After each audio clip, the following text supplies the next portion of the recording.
देवाला विसरतो आणि पैसा नाही आला तरी माणूस देवाला विसरतो. का माहितीये? फार गरिबी असली की देवानं काय दिलं काय म्हणून परमार्थ करायचा, आणि फार पैसा असला की काय कमी आहे काय म्हणून परमार्थ करायचा. पण आपल्यासारखी माणसं बरी आहे, खायला बी आहे, झोपायला आहे, प्यायला बी आहे, सगळ्या गोष्टी आहेत, चिंता नाही करत आपण. आणि खरंच आपण फार साधी माणसं. कौतुक वाटतं आपलं, कौतुक करावं तेवढं कमी आहे.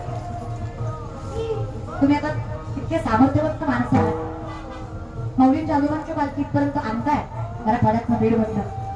हे सांगू का दादा तुम्हाला, तुम्ही मान्य करा न करा, मी मान्य करो न करो, तुम्ही कीर्तन जरी इथं ऐकत असाल, मी कीर्तन जरी इथं करत असेल, तरी मी कीर्तन करायचं कारण एकच आहे. मी सकाळी कीर्तन केलं, दुपारी कीर्तन केलं, पण मला जेवढा आनंद सांगण्यात येतो, मला जर तुम्ही विचारलं संध्याकाळचं कीर्तन कुठे एकादशीचं, मला सांगायला आनंद वाटतो, स्वाभिमान वाटतो, स्वतःला कौतुक वाटतं की आषाढी एकादशीचं कीर्तन माऊलींच्या आजोबांच्या पालखी सोहळ्यात माझ्यासाठी सांगताना ऊर भरून येतो की ज्या माऊलींच्या नावावर आम्ही जगतो त्या माऊलींच्या पिढीमध्ये कीर्तन करण्याचा योग. पण तुम्हालाही मान्य, माझ्या वडिलांची मी रास एका तुझी चरण सेवा, विठ्ठल पंतांकडे जे आले ते गोविंद पंतांकडनंच आलेले. ही जी वाणीची परंपरा आहे ती पिढ्यानं पिढ्या चालत आलेली आहे ना, हजारो वर्षांची परंपरा आहे, तुकोबारायांची 7 पिढ्याची परंपरा आहे. हा विचार करा, स्वतःला भाग्यवान समजून घ्यायला विसरू नका. जोपर्यंत तुम्हाला तुमची ओळख होणार नाही ना, तुम्हाला पांडुरंग कळणं अशक्य आहे. आधी ज्या पालखीत आहात त्या पालखीचं कौतुक समजून घ्यायला मागे पुढे बघू नका. आणि तुम्हाला काय करायचं मला सांगा. अहो तुम्हाला माहीतही नसेल, तुम्हाला जाणीवही होणार नाही, पण असं शक्य नाही की माऊली गोविंद पंतांना भेटल्याशिवाय वारी पूर्ण करतील, हे तुमच्या नकळत घडणार. माऊली आले जरी ज्ञानोबारायांच्या मठात असले, माऊली थांबले जरी ज्ञानोबारायांच्या मठात असले, तरी या 5 दिवसाच्या सोहळ्यात माऊली एकदा तरी आपल्या आजोबाला भेटून गेल्याशिवाय राहणार नाही ही ताकद माऊली नाही करत ना. कारण ते काय आपल्यासारखे उत्तर विसरणारे ते नाहीत ना. आपण एक विसरू, आपण आपल्या बाबाचा फोटो घरात काढत नाही, पण संत तसं करत नाहीत बघा. संत क्षणाक्षणाच्या उत्तराची जाण ठेवतात. हो पंपाची भावानी मानलं तरी तुकोबारा आभार मानतात, मग ज्यांनी जोपासलं संत त्यांच्याकडे येणार नाहीत. मग नाही माऊलीच्या रथाचं दर्शन झालं काळजी करत जाऊ नका, नाही तुकोबाच्या रथाचं दर्शन झालं काळजी करत जाऊ नका. तुम्ही ज्या रथासोबत ज्या पादुका सोबत चालताय सगळे संत या पादुकाच्या चरणाला मस्तक ठेवूनच जाणार, ही ताकद मी तुम्हाला कारण आपल्याला वारकरी संप्रदायाला माहित आहे की आपल्या वारकरी संप्रदायात काय मानलं जातं, तर प्रारब्ध मानलं जातं. बरोबर आहे?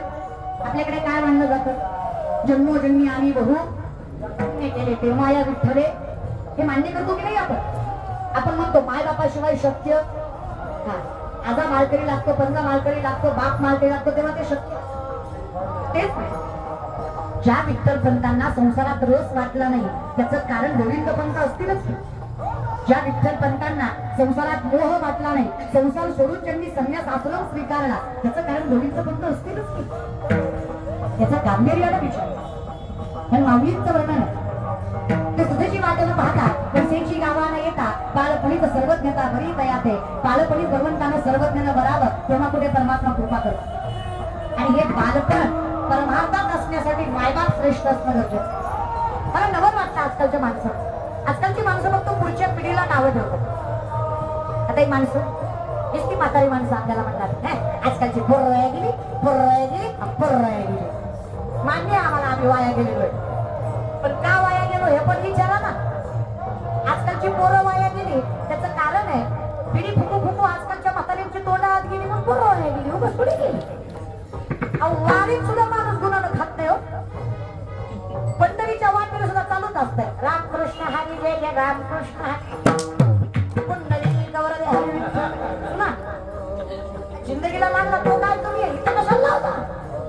अहो सत्यात म्हणजे आता या पंढरीच्या वारीत सुद्धा वारीतल्या पंक्तीत सुद्धा माणसं म्हणतात महाराज वरची तर्री द्या की वारीत तरी बाकीतलं खालचं खा, वारीत तरी हलू नको लागा. लय अवघड झालं. पण आपली वारी म्हणजे उगा आपलं काही काम नाही ठीक आहे चला. वारी या गोष्टीसाठी करायची आहे, षड विकारांवर वार करता यावं ही वारी आहे. षडविकारांचा नाश करून चंद्रभागेत पवित्र होता यावं ती वारी आहे. पांडुरंग परमात्म्याला समरूप होता यावं ती वारी आहे. सगळ्या संसाराचा त्याग करून संत चरणावर मस्तक ठेवून पांडुरंग परमात्म्याला जोपासता यावं त्याला वारी म्हणायचं. ही वारी तुम्हाला उपवास करायचा याचा अर्थ वासनेवर वार करायचा. म्हणजे मारणे. आम्ही त्यातलं काहीच करत नाही. आमची बरोबरची वारी चालू आहे. नको नवर वाटतं मला आपल्या वारीचं. एक सुद्धा राजगिराचा लाडू सोडत नाही आपण. ह्याला काय वारी म्हणायची? म्हातारीला म्हणलं आजी चावत नाही तुम्हाला कशाला घेता नातवाला कशाला वारी करते. आता पंढरपूरचा राजगिराचा लाडू जर बीडला जात असेल तर काय का वारी करण्यात मजा येणार. असं जाऊ नका ना. ही पोचकी सोडा हो डोक्यावरची. ही डोक्यावरची कल्पनेची बोचकी सोडल्याशिवाय तुम्हाला परमात्मा नाही कळणार आहे. ही कल्पनेची बोचकी लय जर झाली तर आपल्याला माऊली म्हणते ती गिरडू जरी कापडाचे परी लहरी आईता होती असाचे. अहो साप कापडाचाच आहे पण जरा हल्ला की भुरळ पडल्याशिवाय राहत. थोडं संसारात सुख लागलं की माणूस देवाला विसरल्याशिवाय राहत. अहो लय अवघड आहे. कुणाला म्हणलं की नाही अहो तुमच्या दिंडीच्या जवळच कीर्तन होतं गेलं नाही. आपल्याला तसलं पटत नाही. लोक लय भारी म्हणतात आमच्या दिंडीत कीर्तन होतं पण आम्ही आलो नाही. आम्ही बिझी होतो. नाही दादा तुम्हाला कीर्तन ऐकू वाटत नाही. तुमचं भजनात मन रमत नाही. तुमची चूक नाही. काही माणसं म्हणतात गेलतो कीर्तनाला बसलो थोडा वेळ मधनच आलो पटलं नाही. काही म्हणतात शेवटपर्यंत बसलो कळलंच नाही. तुमच्या चुकाच नाही. तुमचे पाय कीर्तनाकडे वळत नाही. तुम्हाला कीर्तन कळत नाही. खरंच तुमचा दोष नाही. माऊली सांगतात पूर्व जन्मीचं पाप तुम्हाला भजनात बसू देत नाही. त्याला पुण्याची रास फार मोठी लागते. नामासी विनमुख तो नरक पापिया हरिविन धावया न पावे कोणी. तुका म्हणे नार पाप ठाके हिताड. माणसं सहज विचारतात ताई पाप पाप पाप पाप म्हणजे काय असतं. साधं उत्तर देते कळलं तर बघा. स्वतःच चांगलं कळत नाही याच्यापेक्षा मोठं पाप काय असतं. अजून काय तुम्हाला मोठं पाप पाहिजे की आपलं चांगलं आपल्याला कळलं तरी वळत कळत नाही असंही नाही. कळतं बरं का. एखाद्याने सकाळी मांसाहार केला दुपारी चल म्हणावं त्याला मंदिरात येतो का तू नाहीये. कळतं त्या की लगेच म्हणतं महाराज आज नाही आज खाल्लंय उद्या जाऊ उद्या पवित्र होतो का तू. पण काय परमार्थ आहे हा मला कळत नाही तुमचा. सोमवार गुरुवार खात नाही बाकी दणकावून हाणतो. तेवढं कशाला सोडतो. तेवढं बी खायचं. बरं एखाद्याला म्हणलं ना बाबा एवढी वर्ष वारी केली आता माळ घाला. वारीला आलाय तर माळ घाला. ते आम्हालाच म्हणतं आम्ही सगळ्यांनीच माळा घाल्यावर कोंबड्याचं काय करायचं. आता हा काय प्रश्न झाला का. ह्याचं उत्तर कुठंच गंधात नाही रे बाबा. पण विचारही केला नसतो संतांनी लोक हा प्रश्न विचारतील म्हणून. आम्ही काय करतो आम्ही कोंबड्याची आषाढी वारी करतो. तू माळ घाल महाराज लय शिल्लक राहिल्या तर. लय अवघड लोकांचं. कारण देऊ नका दादा. गळ्यात माळ हे सगळ्यात मोठं वैभव आहे. अहो तुम्ही मला सांगा गळ्यात तुळशीची माळ दिसली कपाळाला गंध दिसला की माणूस आपोआप म्हणतो वारकरी आहे. बाकी सगळ्यांना सांगावं लागतं मी कोण आहे. अहो मोठे मोठे साहेब लोक जरी कीर्तनात आले ना त्यांच्या कार्यकर्त्याला कानात सांगावं लागतं त्या ताईला सांगा मी कोण आहे. माझं त्या साहेबाला उत्तर आहे साहेब तुम्हाला जर सांगावं लागतं तुम्ही कोण आहे तर तुम्ही एकदा गांभीर्याने विचार करा तुम्ही कोण आहे. का तर तुम्हाला सांगावं लागतंय तुम्ही कोण आहे. आम्ही नुसती माळ बघितली की लोक म्हणतात वारकरी आहे माळकरी आहे. आणि साधं सांगा की हो दादा रात्री बेरात्री भेटतो आपण महाराज. दरवेळेस मॅप योग्यच रस्ता दाखवेल असं. कधी कधी मॅपही चुकवतो. कायात घालतो खड्यात घालतो कुठेही घालतो ते मॅपही चुकवतो. रात्री बेरात्री जर आपल्याला एखादा माळकरी माणूस दिसला आपण त्याला रस्ता विचारायला घाबरू का. निर्भीडपणे विचारू की नाही. आपण त्याला विचारू दादा या गावाला जायचंय कुठून जाऊ बरं. त्यानं सांगितलेलं आपण डोळे झाकून ऐकू की नाही. का बरं. त्याच्या गळ्यात माळ आहे त्याच्या कपाळाला गंध आहे. आपल्याला माहित आहे इतक्या रात्री जरी दिसला तरी कचकच कांद्यावर आला नसेल भजन करूनच आला असेल. कुठे जरी भजनाला गेला असेल कीर्तनाला गेला असेल म्हणून उशीर झाला असेल. इतक्या रात्री दिसला अहो आपण मनातल्या मनात म्हणू अहो मला पांडुरंग भेटला. इतक्या रात्री मला माळकरी माणूस दिसला आणि त्यानं मला मार्ग दाखवला. आपण म्हणू की नाही पांडुरंग भेटला म्हणू की नाही सांगा फक्त. आणि त्याच ठिकाणी एखादा पिदारा भेटला रस्ता विचारता का तुम्ही म्हणसाल गाडी तळ्यात गेली तरी चलती पण मला विचारायचं बरोबर की बसल्या ठिकाणी काटा काढला. एक माळ एक गंध जर माणसाला पांडुरंग बनवत असेल तर काय हरकत आहे माळकरी व्हायला. तुम्हीच सांगा याच्यापेक्षा मोठी श्रीमंती काय असू शकते. एक माळ जर माणसाला देव बनवत असेल तर हा संपदा सोहळा कुठल्या गोष्टीत तुम्ही मिळवणार आहे? कशाची तुलना करणार आहात ना? अहो ही एक आषाढी एकादश जर तुम्हाला परमात्म्यापर्यंत पोहोचवत असेल तर काय हरकत? हीच आषाढी एकादशीचा दिवस आहे. नामदेवरायांची वारी परिपूर्ण झाली आहे. नशिबनं नामदेवराय निघाले आणि तिथून आल्यानंतर पांडुरंग परमात्म्याच्या दारामध्ये आषाढी एकादशीला भजन कीर्तन झालंय आणि भजन कीर्तन झाल्यानंतर पांडुरंग परमात्म्याने विचारावं. नामदेवराय फार स्वतःला जवळचे भक्त म्हणवतात, बघू तरी एकादशी विषयी किती प्रेम आहे यांचं. नामदेवरायांची परीक्षा घ्यायला पांडुरंग परमात्म्याने एका ब्राह्मणाचं रूप घ्यावं आणि नामदेवरायांच्या समोर येऊन उभं राहावं आणि म्हणावं, महाराज फार भूक लागली, काही असेल तर अन्नदान करा. नामदेवराय म्हटले पंचपक्वानाचं जेवण देईल, पण आज ना उद्या. द्वादशीला पुरणपोळी खाऊ घालतो, पण एकादशीला अन्न देणं जमणार? फराळाचा देतो, फलहार देतो, पण बाकीचं अन्न द्यायला जमणार? ब्राह्मण म्हटला 5-6 दिवसाचा उपाशी आहे मी, मला शाबूला खिचडीचं काय होणार आहे, मला फळाचं काय होणार आहे, पोटभर जेवू घाला, पांडुरंग भेटेल तुम्हाला. नामदेवराय म्हटले कळतंय मला, पण महाराज माफ करा, आजच्या दिवशी मला अन्नदान करता येणार? आज आषाढी आहे, मी स्वतःही खात नाही आणि जर मला कुणी मागतंय तर मी तेही पाप करत नाही माझ्याकडे जात. ब्राह्मण म्हटले अजून थोड्या वेळ जर तुम्ही मला जेवायला दिलं नाही तर माझा जीव जाईल आणि ब्राह्मण तुमच्या दारात मेला तर ब्रह्महत्येचं पाप तुमच्या मस्तकी आहे. डोळ्यातनं पाणी यायला लागलं नामदेवरायांच्या, वाईट वाटायला लागलं. आपल्यामुळे कुणाच तरी जीव जातोय, पण विचार केला सगळ्यात श्रेष्ठ आषाढी आहे ही एकादश मोडून चालणार? काय व्हायचं ते बघ. ब्राह्मणाचा जीव गेला. त्या ब्राह्मणाच्या पायाला मस्तक लावून नामदेवराय ढसा रडतात. पांडुरंग परमात्म्याला सांगतात, देवा चुकलं माझं, माफ कर, पण माझी हिंमत नाही झाली आषाढी एकादशी मोडायची. नाही पांडुरंग मूळ स्वरूपात आहे, ब्राह्मण नव्हतेच. विठ्ठलाचा मालक पांडुरंग परमात्मा विश्वाचा बाप होता, उभे राहिले. शाहू म्हणे नामा अहो ब्रह्महत्येचं पाप मस्तकी घेतलं पण आषाढी मोडू दिली नाही. काय प्रेम म्हणायचं तुमचं एकादशीवर? मी सामर्थ्याने तुम्हाला अधिकार देतो, तुमच्या पायरीला मस्तक ठेवल्याशिवाय आषाढी एकादशी कोणाचीच पूर्ण होणार नाही. म्हणून नामदेवबाई सामर्थ्याने की ताकद या एकादशीवर नुसतं एकादशीविषयी प्रेम ठेवलं तर आज पांडुरंग परमात्म्याच्या पायरीवर सामर्थ्याने उभारायचा अधिकार मिळाला. नामदेव पायरीचं दर्शन झालं की पांडुरंगाचं दर्शन झाल्याचं पुण्य मिळतं, एकादशीचं पुण्य मिळतं. काय हरकत आहे मग करायला? 4 एकादशी आपल्या 4 वाऱ्या सांगितल्या वारकरी संप्रदायामध्ये, चैत्र, माघ, आषाढी आणि कार्तिकी. तुकोबरा म्हटले नाहीच काही जमलं तर त्यातली त्यात कधी एकादशी आषाढी, आषाढी तरी भाग्यवान व्हावा. हे खरंच आहे ना? इथे भगवंताच्या दारात सांगेल पांडुरंग परमात्म्याला माझं एकच मागणं आहे, बाकीचे थोडे कीर्तन कमी केले तरी चालतील तेव्हा. इथे कधी कधी काय होतं, 12 महिने कारका भेटत नाही, भगवारीत कुठंच कीर्तन नसतो एकादशी, त्या फेऱ्या मारून बेजार होता माणूस. हा ना, होतं ना. म्हणजे कीर्तन कोणी देत नाही असा विषय नाही, अहंकार इतका असतो की मला अशा ठिकाणी कीर्तन करायचं जिथं सिस्टीम नाही, माणसं नाही, कलाकार नाही, तिथं मला कीर्तन करायचं. नियोजन चांगलं असत तर कीर्तन कर. या अहंकारामुळे कधी कधी आषाढी एकादशीला महाराज मोकळाच असतो. नुसतं चंद्रभागा नामदेव पाहिजे, चंद्रभागा नामदेव पाहिजे, कीर्तन काही होत. पण माझं पांडुरंगाला एकच मागणं, खरं तर इतकं दिलं ना विठ्ठलाने, आपली पात्रता नाही इतकं दिलं देवाने आपल्याला. कोण देतो सांगा हे व्यासपीठ? माझ्या घोंगडीवर उभं राहायचं म्हटलं तर माणसांचं आयुष्य निघून जातं, टाळ स्वरात यायचं म्हटलं तर माणसाचं आयुष्य निघून जातं. इतकी कृपा केली ना त्या पांडुरंगानं, काहीच केलं नाही बघा, आम्ही काहीच नाही. आम्ही फक्त पांडुरंगाच्या चरणावर मस्तक ठेवलं, विठ्ठलानं इतकं मोठं केलं. आज पात्रता नसताना महाराष्ट्र आमच्या चरणावर मस्तक ठेवलं, आम्हाला महाराज म्हणतो. अजून काय वेळ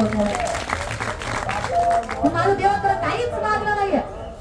तेव्हा जे दिलंय ते लायकीपेक्षा जास्त फक्त सांभाळायची ताकद आणि देतात आलं ना विठ्ठला एवढंच नाही. जोपर्यंत श्वासात श्वास आहे, जोपर्यंत तुझं नामचिंतन घेतोय, जोपर्यंत शेवटचा श्वास आहे, तोपर्यंत तुझं प्रेम आमच्या हृदयात अखंडितपणे टिकू दे, एवढाच आशीर्वाद देते. अहम पुढे कधी जाऊ दे. मी कीर्तन कराय असा भ्रम कधी आम्हाला येऊ देऊ नको. आम्ही फारच प्रसिद्ध आहेत, हा भ्रम कधी आम्हाला नव्हता. अशीच आषाढी एकादशीची कीर्तन आम्हाला करता येईल, अशीच एकादशीला तुझ्या दारात आम्हाला सेवा करता येईल. हे फिरते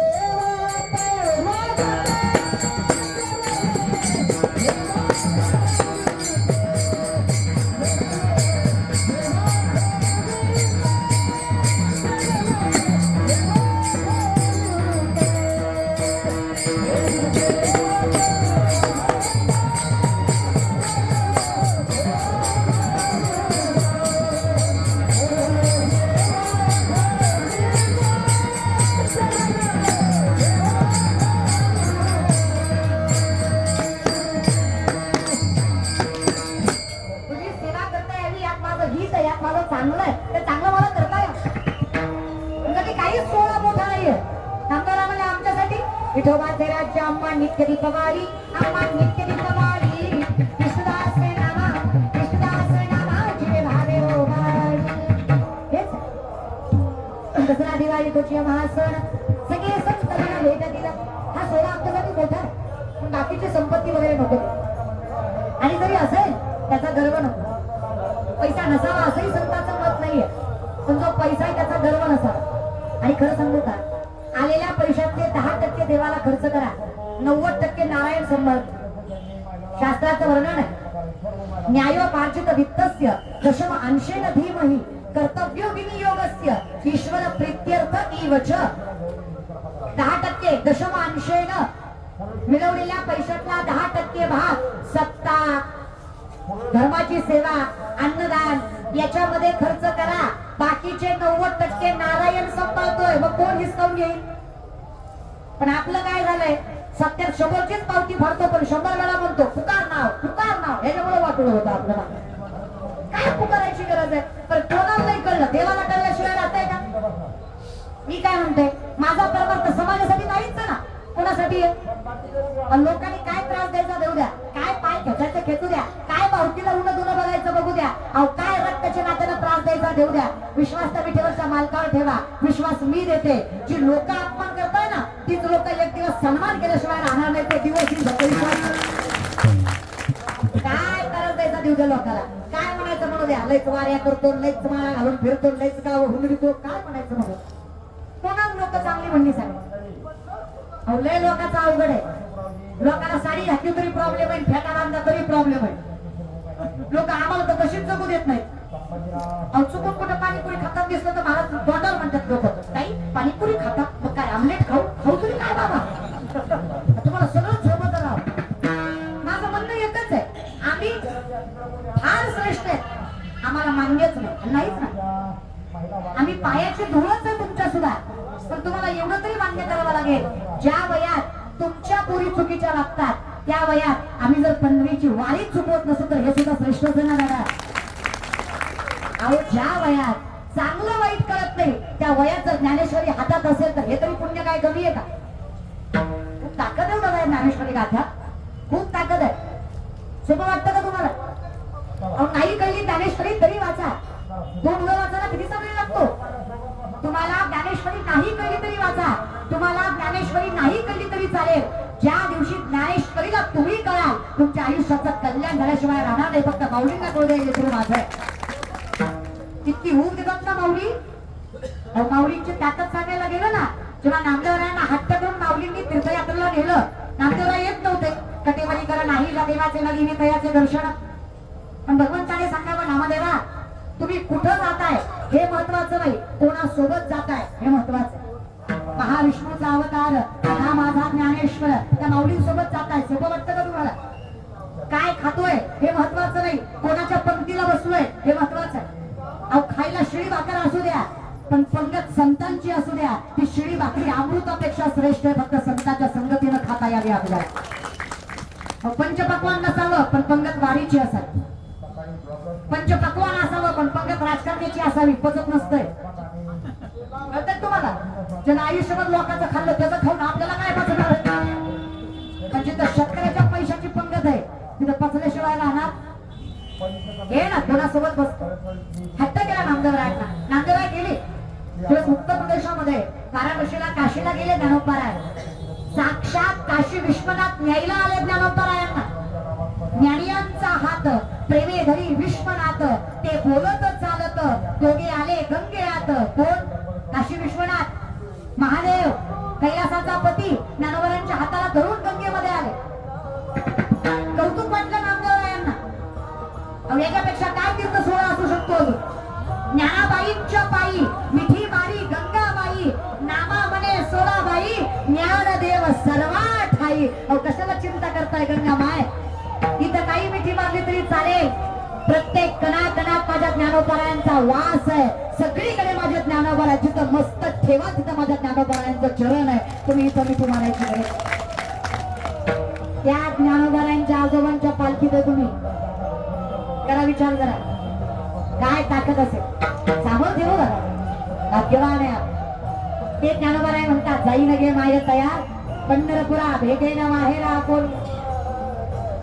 इतकी ताकद या पंढरीत सगळ्यात मूळचं घर का असं काय जेव्हा नव्हते जरा तेव्हा होते पंढरपुरा आधी रचिनी पंढरी मद वैकुंठ आधी पंढरपूर असं गावच नाही महाराज ऐसे चंद्रभागा ऐसे भीमा तीर ऐसे चंद्रभागा ऐसे भीमा तीर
त्याच्याशिवाय माझा उद्धार होणार एकमेव परमात्मा कारण निर्गुण निराकार स्वरूप म्हणजे ब्रह्मरूप निर्गुण साकार स्वरूप म्हणजे कृष्ण राम हे निर्गुण साकार आणि सगुण साकार म्हणजे पांडुरंग जो प्रत्येकासाठी धावत नमो विश्वरूपा विष्णू माय बापा अपार अमोपा पांडुरंगा तू एकमेव आहेस अपार आहेस अमोप तुझं मोजमापच नाही साधावया भक्ती काज नाही लाज भरी तो आमचं राखायला काहीच मागे पुढे बघत नाही देवा म्हणून जीवाला वाटतं सगळ्यापेक्षा मोठा आनंद काय असेल तो तुझ्या दारात येईल याच्या पलीकडे मला काही आवडत नाही आणि याच्या पलीकडे मला काही आवडू नये असं तुझ्या मत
एवढा सगळा आनंद सोहळा अनुभवल्यानंतर आता मात्र मन ऐकत नाही.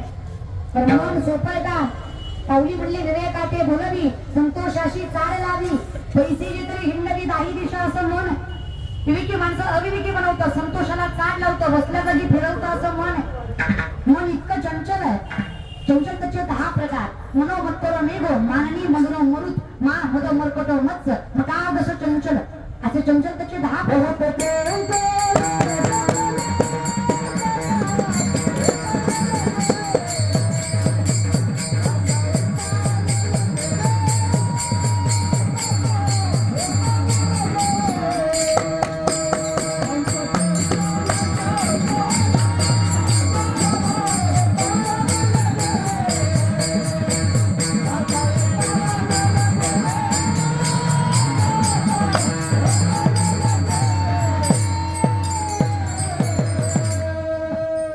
चंचल चपळ जाता येता नवे वेळ किती पटकन जाईल काही सांगता येत नाही बरं. इतकं विचित्र मन आहे दादा. माकडाला दारू पाजली. कोणाला? माकडाला. माणसं म्हणतात मला माहित नाही. माणसं म्हणतात पिल्यावर कळत नाही. माणसं म्हणतात हे डोक्यात घ्या महाराज बरं का. काय म्हणतात? पिल्यावर मला असं वाटतं कळत. तुम्ही कधी दारू पिलेला माणूस रस्त्याच्या मधोमध झोपलेला कुठे झोपतो? त्याला माहिती मधी झोपलं तर जाईल कळला वाचतोय म्हणजे कळतंय की. आता मार बायकोला रात्री मारतो, सगळी तिलाच म्हणतो नव्हतं मारायचं, पिल्यावर कळत नाही. कसं कळत नाही? हात मारायचा बरं कळतो. आता काय करायचं माय? जर म्हणले ना पिल्यावर कळत नाही, टोपलभर शरीच्या लेंड्या घ्यायच्या, समोर नेऊन ठेवायच्या, त्यांना म्हणायचं काळे मनुके ताकद वाढती, गोड लागतात, खाऊ. खाती का मा? अगं किती टाकलेली असू दे, एवढ्या धुंदीत म्हणी येडाय कमी लेंडायत ना त्या कळतो त्या. तसं आम्हाला सुद्धा सगळं कळत. सगळं आम्ही आंधळे नाही, पण झालंय असं की आमचं मन आम्हाला परमार्थाकडे वळू देत.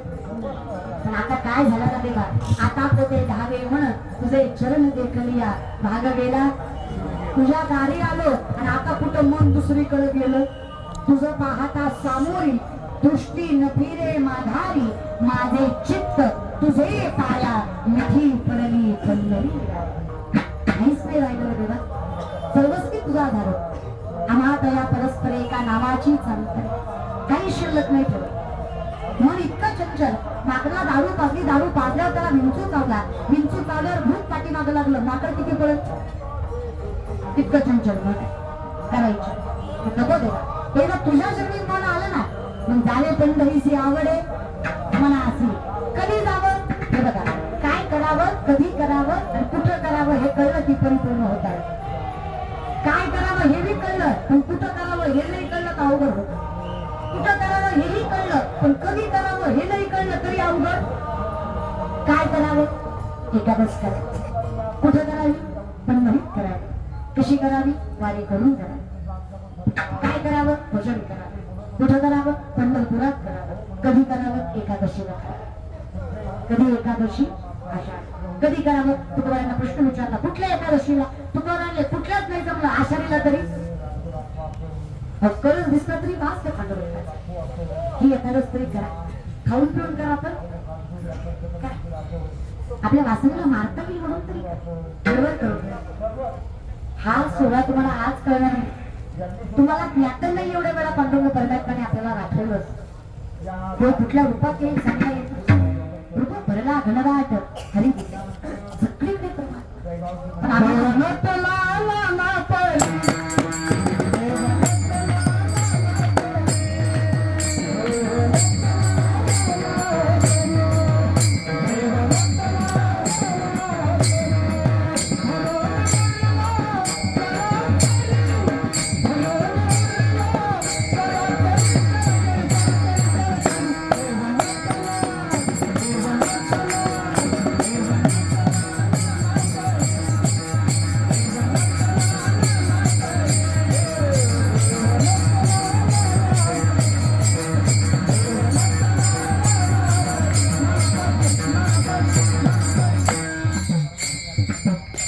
पण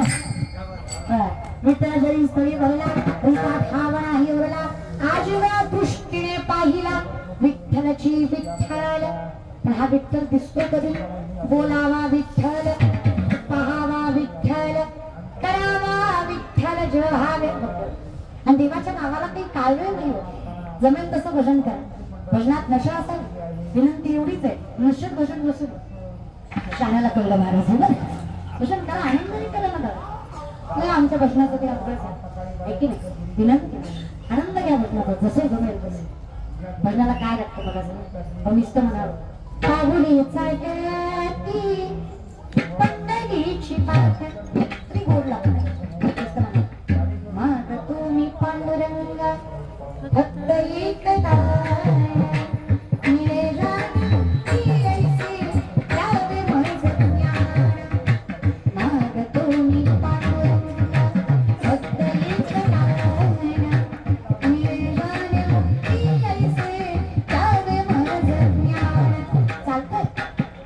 भजन करता तेव्हा तो म्हणाल विठ्ठली माझी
आम्ही अधिकपणे हात मारायचा आणि परमात्म्याने भागत या एवढी ताकद आहे खरं सांग असा आनंद दुसरीकडे मिळणार इमानदारीनं सांग अशी माझ्या दुसरीकडे येणार नाही जरा विचार करायचा